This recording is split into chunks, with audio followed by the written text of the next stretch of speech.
आज हम पढ़ रहे हैं विराम चिन्ह। विराम चिन्ह किसे कहते हैं? Punctuation mark.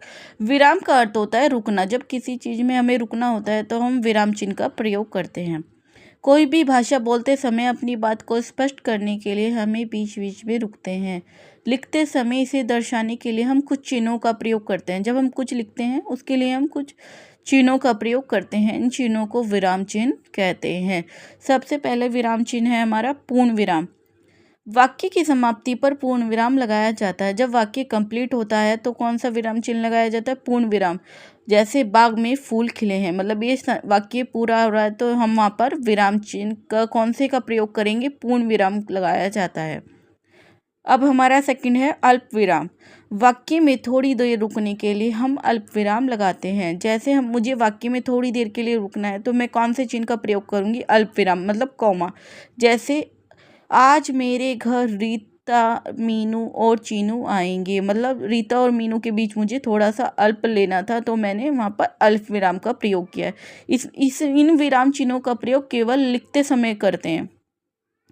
प्रश्नवाचक चिन्ह। थर्ड वन है हमारा प्रश्नवाचक चिन्ह, क्वेश्चन मार्क। जिस वाक्य में प्रश्न पूछा जाता है उसके अंत में इस चिन्ह का प्रयोग किया जाता है या इस चिन्ह को लगाया जाता है। उसे क्या कहते हैं? प्रश्नवाचक चिन्ह कहते हैं। जैसे तुम क्या कर रहे हो, इसमें क्या पूछा जा रहा है? क्वेश्चन किया जा रहा है, तो इसमें कौन से चिन्ह का प्रयोग होगा? प्रश्नवाचक चिन्ह का प्रयोग होगा। फोर्थ वन है विस्मयबोधक चिन्ह। विस्मयबोधक एक्सक्लेमेटरी मार्क।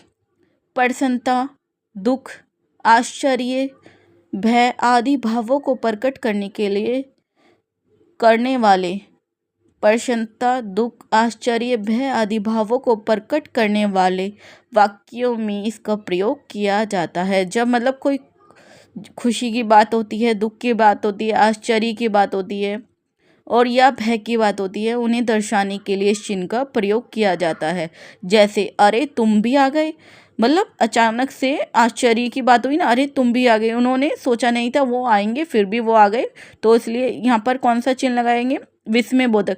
अरे कितनी बदबू आ रही है, जैसे मतलब ऐसी जब चीज़ें हो जाती है ना, जब अचानक से, तो अचानक से या प्रसन्नता की बातें होती हैं, दुख की बातें होती हैं, भय की बात होती है, अरे वाह, ऐसी बातें होती हैं, तो वहाँ पर विस्मय आदि बोधक का चिन्ह का प्रयोग किया जाता है।